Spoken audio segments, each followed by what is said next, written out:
Foreign policy and diplomacy intrigues many Indians in the contemporary times. Foreign policy is a very hot issue in India's media, academia and civil society as well.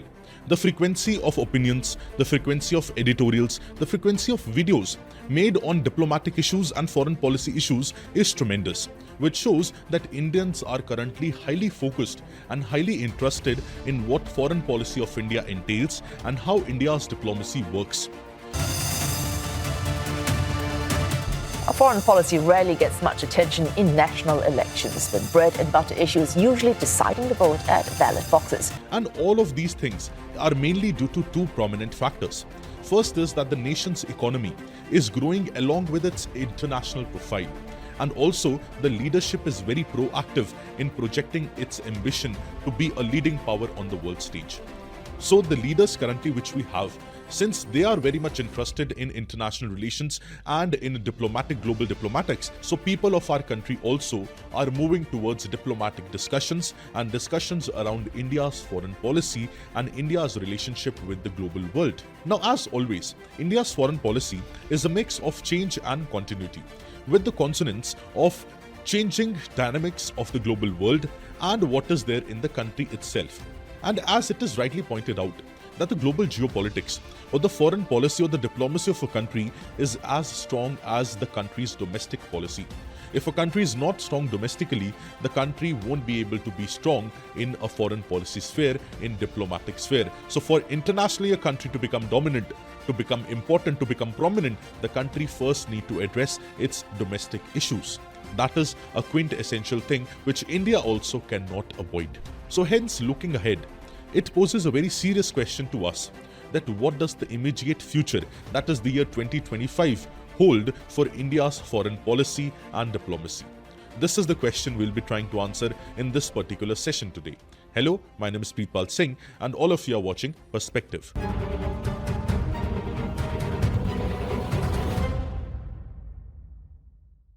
Now, before we discuss about what future holds for us, let us discuss about the few defining characteristics of India's foreign policy and diplomacy in the year 2024. And where did the focus of India's foreign policy was, and where was the focus of India's foreign policy was during the year 2024. Now, firstly, we need to understand that these years of 2020s, these years were struck by the COVID-19 pandemic, which was a rare phenomena and once in a century phenomena which affected the whole world and the power dynamics also of the whole world. It caused havoc to people's lives, people's livelihood, people's healthcare, and also to the global economy. Eventually, a very infamous war of Ukraine and Russia, and also multiple conflicts in West Asia, whether be it in Gaza, whether be it in Red Sea, Lebanon, Iran or Syria, all of this has created humanitarian catastrophe and humanitarian crisis in the global world. And superimposed on all these things is the US-China rivalry and India-China border issues. All of these things being said, India's foreign policy was on the backdrop of these events. But this is not all. 2024 was also a year which saw a clear rebalancing, which was underway since the year 2008, where the power, that is economic, military and strategic power, shifted from Atlantic to Pacific, with the rise of Asian powers of that of China and India, where both of the countries became very, very prominent over the last 15 years. Now, after our Prime Minister PM Narendra Modi ji was sworn in for the third time in the year 2024, the year was jam-packed with the incoming and outgoing visits of our leaders and the other countries' leaders in and out of India.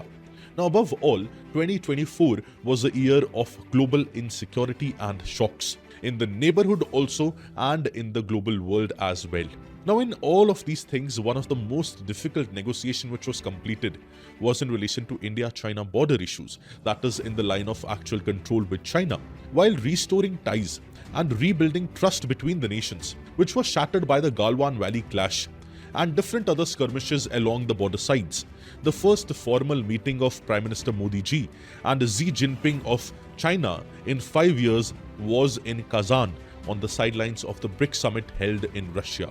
And this was a turning point because eventually this led to the signing of Indo-China border agreement, which to an extent has solved the India-China border crisis. Also on the sidelines of the BRICS summit, Prime Minister Narendra Modi and President Xi Jinping took the first step towards thawing bilateral ties which have been frozen for nearly 5 years now. The two leaders underlined that maintaining peace on the border should be their priority. The meeting came after India and China announced a patrolling arrangement along the line of actual control. Or currently, India-China border crisis is at peace. Now, we all know that this year began with French President Emmanuel Macron coming into India as a guest on Republic Day. And it was a reaffirmation on dependability of the ties, the bilateral ties between India and France. Now, in the same period of time, the neighborhood also had a very bright spot during this period of time. And it included attendance of almost all of our neighboring countries for Prime Minister Modi ji's swearing-in ceremony. However, Pakistan wasn't invited. But there was a key development in relation to India-Pak relations as well, where our External Affairs Minister Shri S. Jaishankar visited Pakistan for Shanghai Cooperation Organization Summit, SCO Summit. See, several visits from leaders of Bhutan, leaders of Sri Lanka, leaders of Maldives, setting aside the tension earlier, were also the high points of this particular year. Now, External Affairs Minister of our country, Shri S. Jaishankar, had made two very interesting points recently. One was that India is currently now moving towards the goal of becoming Viksit Bharat by the year 2047. That is, becoming a developed nation by the year 2047. And India needs a foreign policy which matches this vision of the country. And second thing which he said was that the government of India was running ahead of track too, that is media, think tanks and academia, in presenting innovative ideas and grand strategies for a nation's role in the world. Now, both these observations, it represents an interesting and inciting challenge for foreign policy observers of our country or foreign policy scholars of our country. Now, while discussing the foreign policy of India of 2024, I would like to bring in the perspective put forward by Rajiv Bhatia, who was the former ambassador of India to Mexico and Myanmar and who was the part of Indian Foreign Services. He says that given India's geographic location and geopolitical situation, South Bloc will spend most of its resources on nurturing cooperative relationship with the great powers of the world and our immediate neighbors. And this complex environment in which India has to balance between the two will be a determining factor for our foreign policy. And to understand India's foreign policy, he divided India's foreign policy into four parts, where India is focusing on four key areas. First key area is the focus of India's relationship with the great powers. Second is how India is able to navigate through the global conflicts. And third is India's relationship with the neighbors. And fourth is India operating in the other spheres like G7, G20, BRICS, international forums, Indo-Pacific region, and other topics. That is the leader of Global South and other topics as well. So in these four pillars, India's foreign policy stands according to Rajiv Bhatia. And we'll be trying to digress all these four pillars one by one. Now let's start with India's relationship with the great powers. That is the first part. So in the coming year itself, US, China, Russia and European Union, these are the four superpowers which would command huge attention from India in relation to India's foreign policy. Now, we all know that the incoming president of US, that is Donald Trump, is all set to take the hold of office in January 2025. Now, while he comes, the concerns would be raised in relation to US administration's reaction on tariffs, on trade, on tax cuts and on immigration. Now, all these spheres are the areas where India's foreign policy focus would be given or would be levied in the year 2025. And all these things could have negative implications for India. So how India navigates through these turmoils, which could arise in 2025, that is a challenge which is posed to our foreign policy and diplomats. Also, the trajectory of US-China relationship over the next few months would also be of special interest for India, because India is very closely related to both US and China. And if they come under stress, if their US and China relationship comes under stress, then Washington and Delhi, they could embrace each other more closely because both are part of QUAD, Quadrilateral Security Dialogue. And also they could prepare for Donald Trump's visit next year to India. And as we talk about India-Russia relationship, it has been navigating in a very positive way. But India-Russia relationship is not going well with India-US relationship. Since India is importing huge amount of crude oil and petroleum from Russia, it is not going very well with our US counterparts. And with Russia itself, we have tried to diversify the basket of goods and services in which we trade. Diverging or diversifying our trade portfolio from just crude oil and defense supplies to different other areas like sustainability, like energy, like manufacturing and technology, it paves the future of India-Russia relationship in a very comprehensive and better way. And it will receive a fresh momentum after Putin and Modi's summit, which is going to be held in Delhi early 2025. So that is in relation to the global powers, the great powers. Now, second is how India is able to navigate through the global conflicts. Now, significant question mark for the new year will be that will it end the Ukraine-Russia war or not?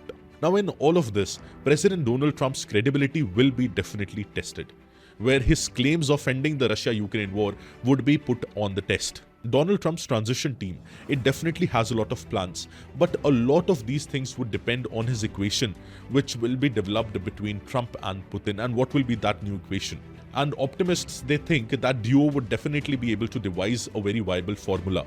But more complicated than this is the West Asia, which has been the center of wars not just in last decades, but since last several centuries. A clear military outcome in that area is not very clearly visible. Although Israel is a very important strategic and a very powerful military player in the region, but there are other powers which are significant as well. So what happens of the Israel-Hezbollah war? What happens of Israel-Iran issue? What happens with the Syrian crisis? All these things are to be unfolded in the year 2025. And will it be same as compared to 2024? It is for us to see. And whatever happens or whatever are the developments in these wars or in these conflicts in the Middle East, India's foreign policy would be put on test. Because India-Iran relationship is also something which US is not in favor of. But India is having good relationship with Iran. Still, India is having good relationship with Israel as well. So for us, it is to see how our external affairs minister, how our current government is able to navigate these foreign policy challenges in the next year. Now coming to the third part, that is neighbors. Now we talked about the great powers, we talked about the conflicts going on in the world. Now let's talk about neighbors. Now among our neighbors, currently the neighbor which is mostly in turmoil is Bangladesh, which was our closest and the friendliest big neighbor until July. Now the attack on minorities which is happening in Bangladesh, it is definitely not acceptable for any Indian. And how does the civil society in Bangladesh and how does the governments and military organization, military setup in Bangladesh, they are able to restore normalcy and peace in Bangladesh, it is for us to see. The unfolding power dynamics in Dhaka in Bangladesh will be a very determining factor on how India will be navigating its relationship with the neighbors. See, over the last many years, several of India's neighbors has shifted towards a pro-China policy, whether it be Maldives, whether it be to an extent Nepal, whether it be Sri Lanka, or whether it be Myanmar or Bangladesh. And definitely, Pakistan is already having a close relationship with China. So in all of this scenario, how can India transition towards becoming again the big brother of the whole neighborhood of the Indian subcontinent? This will be a serious challenge which will be posed to our foreign policy and diplomats. Also, it is for us to see that would the SAARC be resuscitated or not? Would SAARC again become relevant or not? Or will it lose its relevance altogether? Also unlikely, will BIMSTEC be given a fresh wind or not? Again, it is for us to see. And in all of these scenarios, one key important thing for India would be how India implements its neighborhood first policy and Act East policy in relation to India's relations with the neighborhood.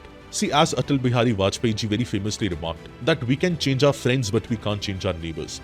So our healthy relationship with the neighborhood is extremely important and pivotally important for India to navigate well and become a global superpower. First, India needs to become a very healthy and prosperous regional power in order to then become a global superpower. Besides these three things, there is a fourth thing as well that is coming under the category of other issues and other events, like how India would be navigating to becoming the leader of Global South, how India would be voicing the concerns of the Global South in the international forums, whether it be World Trade Organization, whether it be WHO, whether it be United Nations, or whether it be G7 or G20.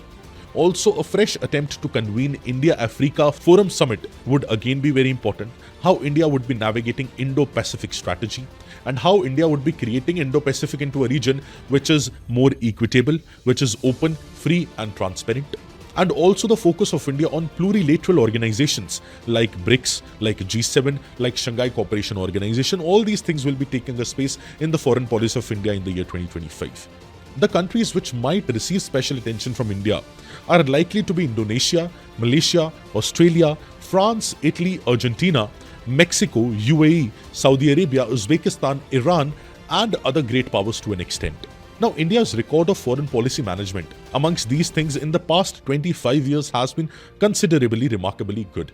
The past decade has witnessed notable strides towards an assertive foreign policy of India and also a creative diplomatic efforts from our diplomats and our external affairs minister as well. The diplomatic machine of India has performed significantly well, and by interweaving national security, economic prosperity and diplomatic considerations together in a coherent policy, India is set to be a principal player in the global geopolitics. Now, our external affairs minister S. Jaishankar's year-end visit to Washington and meetings with the Trump transition team, it indicates that its ties with the United Nations will definitely be a very key priority, important priority in the year 2025. Donald Trump, as I already have told you, expected to visit to India next year, that is 2025, for the Quad Summit. And in all of these two things you should definitely know, which are the highlight of India's foreign policy. First is strategic autonomy and second is multi-alignment. Now, earlier we were having a policy of non-alignment.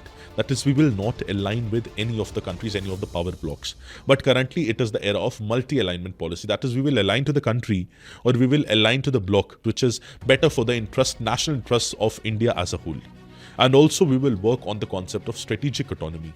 That is, we will be an autonomous foreign policy, but will be based on a strategic reference, will be based on a strategic positioning, which is beneficial for India's national interest. So what comes to the forefront? National interest of India.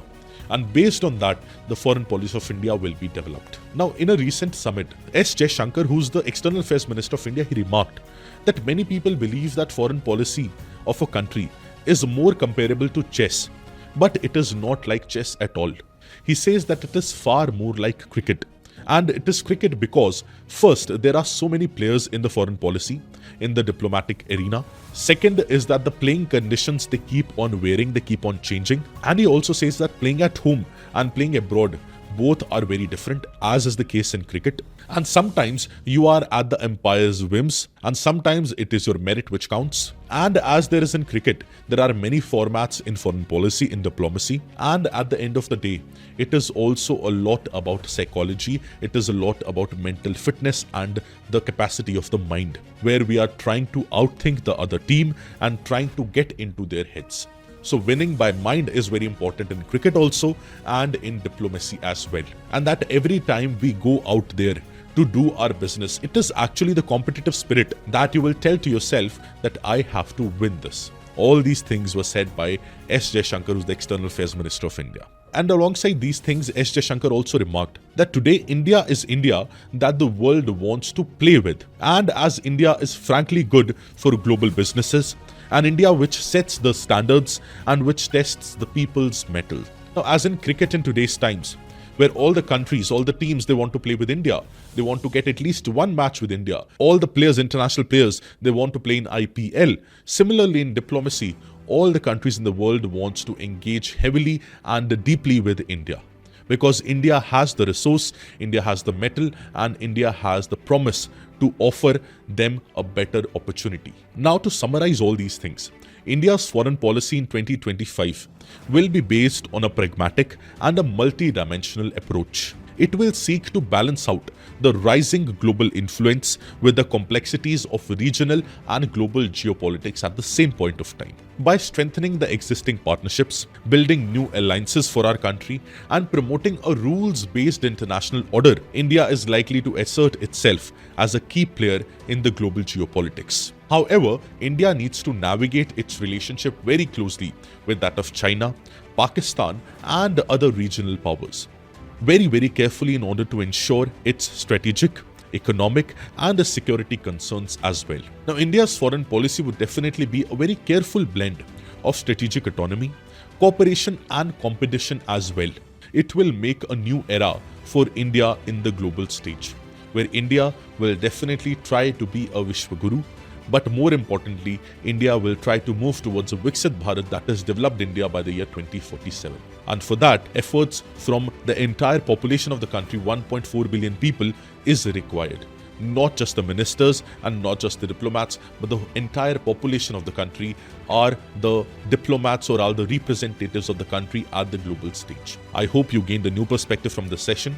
Now, what are your views concerning India's foreign policy for the year 2025 and India's foreign policy interest in the coming future? Do let me know in the comment section and let's have a healthy debate. All the very best and have a beautiful day. Thank you.